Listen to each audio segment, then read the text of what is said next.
Pro wrestling's often been an industry where things move fast. Things are booked in advance, and when an issue arises, it occasionally leads to a lot of changes that possibly alter the course of the said company or industry in general. It's interesting to think about how one thing causes a domino effect that changes everything. This could be the Montreal Screwjob or Ali's injury, whatever.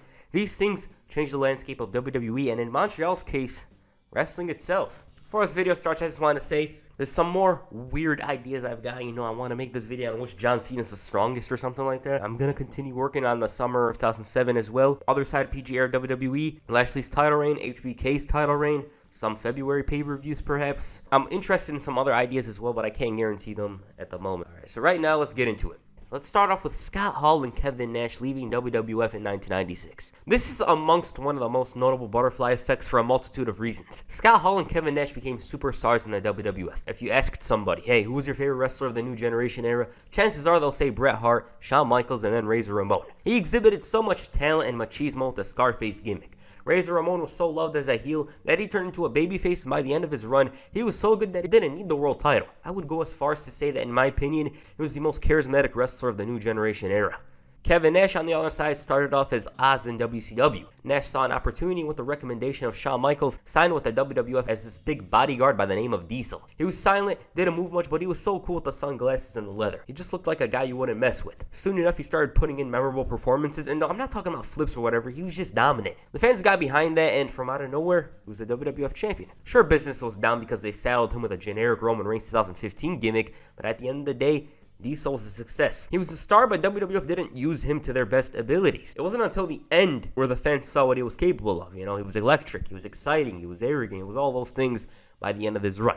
But anyways, around 1996, WWF was struggling. This was also the time where WCW was making moves. Nitro was a new show. Eric Bischoff was signing everybody. He signed Hulk Hogan, and if anybody from the WWF wanted in, they'd give him a great contract. Nash and Hall were offered that, and also, these contracts were guaranteed with less dates, and so basically if this didn't happen and these two stayed in the WWF, a lot of things would be different. For one, there would have been no Invader storyline.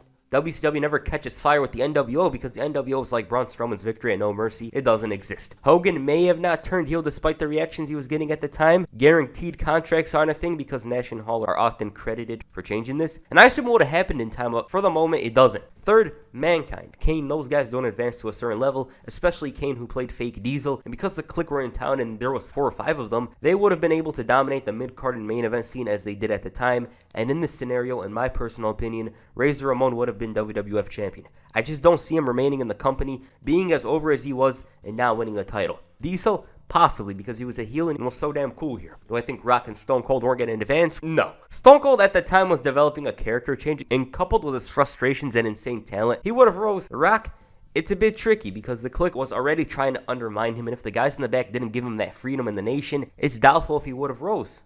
So a lot of things would have been different had Nash and Hall remained in the company. Next up, Curtain Call / King of the Ring 1996. 2 historical moments from the year. 1996 as a whole was just the beginning of something special, and each promotion laid out the groundwork. ECW had the Raven and Sandman story, WCW had the NWO, and the WWF, they had Stone Cold Steve Austin. At the time, he was just a solid mid-carder who was stuck with the Ringmaster name. This fit Austin due to his world-class wrestling skills. He was a workhorse and the Ringmaster name was technically befitting. However, they didn't really notice his work in ECW, which was much better than whatever he was doing at the time.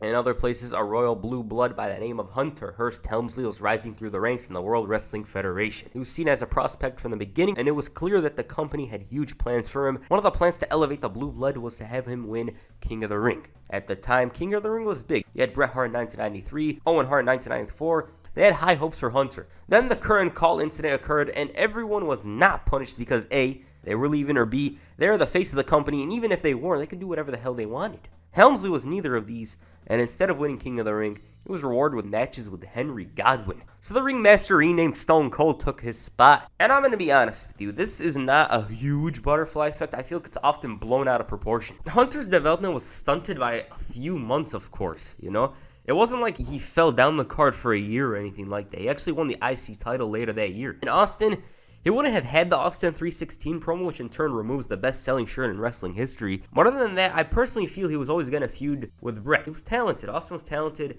Bret Hart was good with him, and they were going to feud. Matter of fact, Austin 316 wasn't a big thing until a while later, and if anything, the feud with Bret as a whole elevated him to a higher level. You know, some people are like, oh, Austin 316, they're like the next day, oh, shirts, everything, oh, he's big. Nah, that never happened. He was wrestling on the pre-show with Yokozuna. I tried thinking of how it affected other things at the time, but it doesn't really, because other than Triple H, it affects Stone Cold Steve Austin, who won the King of the Ring. Stone Cold's neck injury. This one can go either way. You know, we can look at it from each scenario. So around 1997, Stone Cold caught fire. He was the hottest rising star in any promotion at the time, and he had this anger and bitterness in his promos that were damn near unmatched. Occasionally it was funny as well, you know, he'd be calling on the phone, roasting JR or whatever, and it's just hilarious. Austin was a complete package, from promo skills to charisma to in-ring skills. He had it all. At SummerSlam 1997, he suffered a career-altering injury after Owen Hart messed up a pile driver. There was doubts over Austin's status in ring, but he managed to recover, although it affected him for years to come. So let's say Stone Cold had to retire. This would have been huge. The company at the time had a lot of plans for him. He had the best-selling t-shirt, the best feud, and it was clear that he was winning the world title. With Austin out of the picture, it's doubtful that they would have caught up to WCW because that was the greatest year the promotion had seen. They had exciting wrestling, thrilling storylines, and it would have been hard to surpass them without Stone Cold Steve Austin. Maybe they would have in the later years because WCW is WCW, you know, they choked. But without Stone Cold Steve Austin, it's a weird one. Say he's out of the picture. I personally feel Bret would have stayed. They would have forced him to stay because, for one, he was loyal to the company and they had to desperately keep him. Add to that, he was the face of the WWF at the time with their biggest rising star away. It's necessary to have the Hitman remain. Mr. McMahon, the character, wouldn't have existed. HBK may have never bumped on the casket and still wrestled. And the reason why I'm saying this one is because Bret Hart probably would have remained champion until then. Now, on the other side of things, if Austin didn't suffer that injury, what would have happened? This is a bit easier. Everything for the most part would have gone down the same, except this. Austin would have been able to have the matches he was capable of. And of course he did this anyways in the years that followed, but still, from 97 to 2000, he was wrestling, you know, punch, kick, brawl, attitude era-esque stuff, which did fit his character, so there's that. Also, he wouldn't have gone away in late 1999, and that alone is interesting because it changes WrestleMania 2000. Was he going to turn heel there? End the streak? It's little things like this that affect an entire era, and that's what Stone Cold's neck injury did. We probably would have seen Ken Shamrock as the WWF champion or something had he retired. Bret Hart's departure in 1997. This one, in my opinion, changes everything, even more so than Stone Cold's. So around late 1997, Bret Hart was informed that his 20-year contract was going to be nullified. Why? Because they didn't have the money to pay him, and also McMahon wanted to lead a new era, and his vision didn't include Bret Hart, who was almost 40 at the time. They did this whole agree to drop the title thing, but then he got screwed, and this is basically the most talked about story, you know, in the wrestling world. On wrestling YouTube in general. But in this scenario, say McMahon wants Bret in this era of attitude, a lot would have been different. For one, Bret would have gone to WCW where his career took a turn. He wasn't going to be the WCW US champion. The kick from Goldberg or the random hardcore matches wouldn't have occurred. And this means that his career continues past 2000, and we definitely would have seen him face Kurt Angle, the iconic dream match. We also probably would have seen him face the game Triple H, you know, not the Blue Blood, The Rock, Chris Jericho, Kane. Maybe he would have even faced the likes of Rey Mysterio, Randy Orton, and John Cena. It's a whole different world with Bret Hart in there. He's probably going to go down as an 8 or 9-time champion, maybe. Second, we would have saw a conclusion to the Stone Cold feud. This is something that never happened, and it would have been a sight to see Bret Hart finally lose to Stone Cold at WrestleMania for the title. I don't know if that was the original plan. It possibly could have been because Austin was going through the Hart Foundation. He was probably building his way back up to Bret. It's crazy to think about. I feel if Bret never left, then he holds the title until WrestleMania 14. Maybe he would have faced Shamrock at a pay-per-view. Other than that, the Mr. McMahon character doesn't happen. He had so much heat after Montreal that it launched the character, and without it, there's no need for an evil foil to Stone Cold. At least up to that point. And the one thing that was affected most by this, according to Bret himself, was Owen Hart's death. Bret Hart himself has stated that if he was signed with the company at the time, he would have prevented this. That alone is a huge effect on the industry as a whole. Owen possibly remains in the WWF for a few more years, and most importantly, avoids this. The Bulldog doesn't have that horrible WCW run. The Anvil remains in the group. This also affects Owen's trajectory. He wasn't going to be the Black Heart. He's probably going to continue wrestling in the mid-card scene, teaming up with Bulldog. And most importantly, he probably wouldn't have been the Blue Blazer, according to Bret himself. He says he would have tried to prevent it. Jeff Jarrett's departure and the creation of TNA. Jeff Jarrett, the man who destroyed so many guitars, won so many mid-card titles. Up to 1999, he had a decent career for himself. He had an IC title run back in the mid-90s. Went to WCW where he became the US champion, and his return in 1998 was more notable. Initially, it wasn't because he was out there looking like the spokesperson of KFC, but after getting that haircut, he was taken seriously.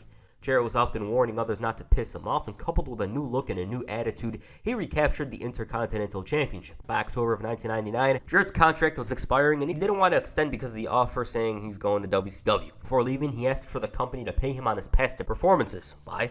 because checks usually didn't come in the mail immediately. The WrestleMania check would come in around July or August, according to Chris Jericho in his book. And Jarrett was stern in his approach, saying if they didn't pay him, he ain't doing the match, which in turn would ruin China. He constantly berated her, trashed her in the weeks leading up to the match, and she's not going to beat him. They give in. He goes to WCW the next night. For some odd reason, Jarrett never returned until 2018, where he's out here jumping from promotion to promotion. In his time away, Jarrett did a whole lot. A lot that many don't in their lifetime. For one, he captured the WCW World title 4 times within a year and a half, broke a guitar over Beetlejuice's head, was the only man fired by McMahon during the purchase of WCW, and best of all, he contributed to TNA Wrestling. And without Jarrett, a lot of careers could be different. Like, a bunch of the guys could have possibly done well, and then there's those who, without TNA, may have never gotten that big. The Knockouts division wouldn't exist, nor would Victory Road 2009, but I'm sure everyone would keep that in their memory if it meant TNA existed. It's just a little departure that caused hell.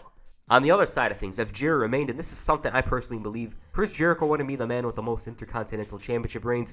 It'd be Slapnuts himself, because up to this point, he was a 6-time champion and had a lot left in the tank. At the time already, he had the most title reigns. Do I think this would have led to a world title run? I believe RVD would have smoked a joint in the middle of the ring with the WWE title in hand before Jeff Jarrett won the title. He's not bad or anything like that. It's just he's got a ceiling. Also, Vince Russo wasn't there to back him up, throughout 98 and 99, he was constantly pushing him, and he just loved the man. We all know how he went in WCW.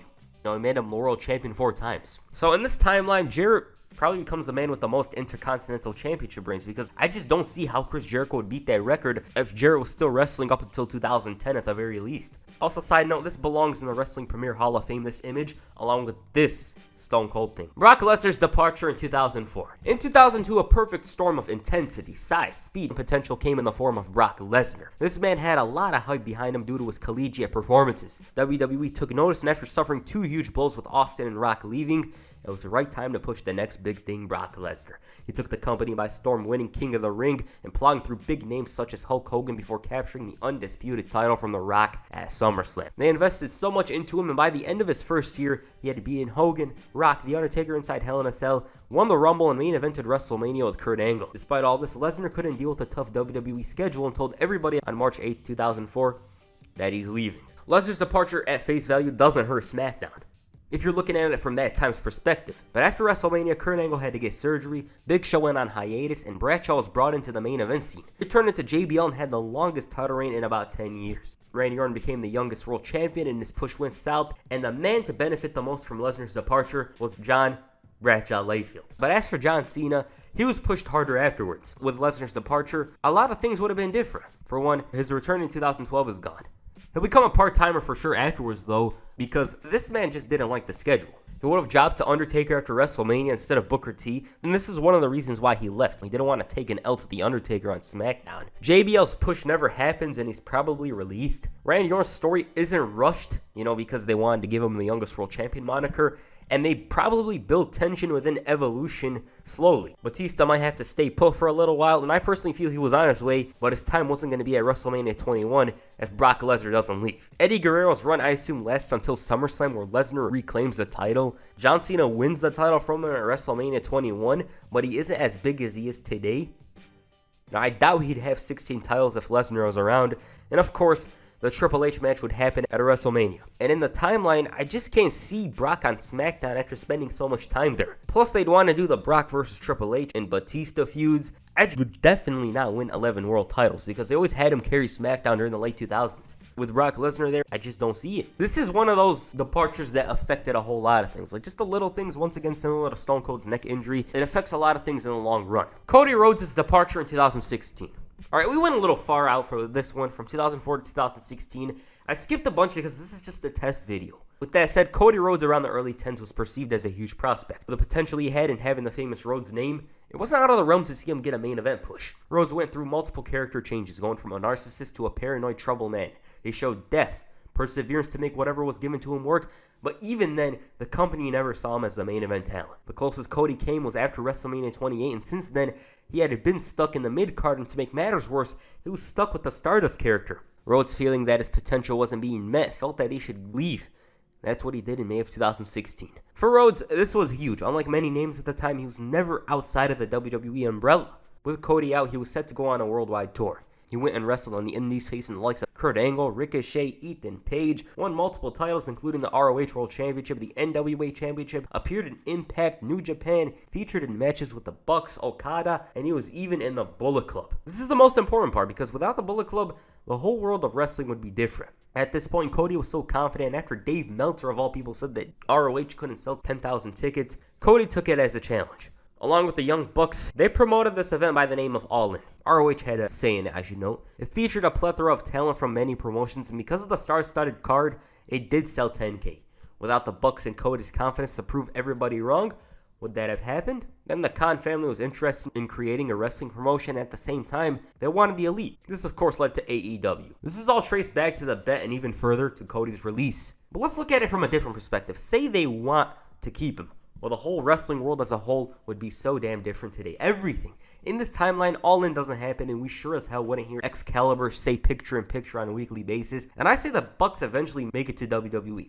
Hangman's possibly in NXT, and as for Cody, he doesn't make the connection with those three and continues with Stardust before they finally give in and revert him to Cody Rhodes. He does not ascend to the main event scene, especially because of the likes of Seth Rollins, Roman Reigns, AJ Styles, and the part-timers like Goldberg and Brock dominating. It also doesn't help that underneath those guys were men like KO, Finn, Braun, and I think he'd be like Dolph Ziggler, the mid-card gatekeeper. Like say Ricochet debuts, he'd feud with them. Cody would probably win the US title and maybe a tag title, but I don't think they'd release him though. I'd feel like they keep him there as a good hand.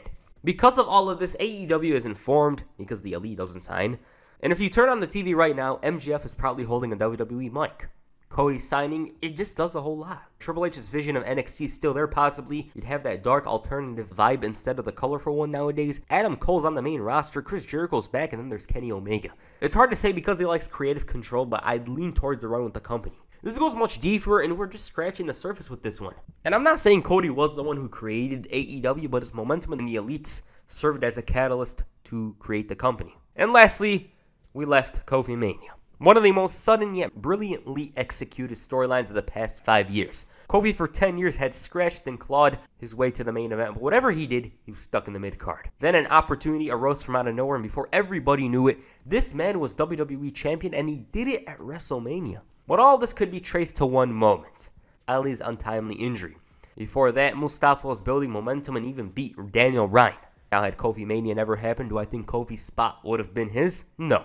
Honestly speaking, I just don't see it. With Kofi, the fans, including me, were invested in his story. We've seen him rise up, fall back to the mid-card, and it was perfect. All I could see is Ali losing at the Chamber and possibly facing Daniel Bryan at Fastlane. But in this timeline, the big WrestleMania match would be Daniel Bryan and Kevin Owens. This is what's interesting. Does KO win the title? I wouldn't say at WrestleMania, but afterwards. This means Kofi never wins the title, KO feuds with the likes of Samoa Joe, maybe even his good buddy Sami Zayn with the title, before dropping it to somebody such as Brock Lesnar. The most important thing is that in the timeline, Kofi never wins the title, Planet's champion Daniel Bryan probably continues, and Kevin Owens may have gotten a babyface title run. This is a small one, didn't affect the world or anything like that, but just a tiny thing. Alright, that's it for this video. I enjoyed making this one, honestly. I left out a bunch of stuff in here, and I just left them. I just wanted to test out this video and see if you guys enjoyed it, because if you did, I will do more of these. Alright, that's it for this video. Make sure you hit the jackknife powerbomb and the like button, and perhaps the trouble in paradise and the subscribe button. Peace. I'm out.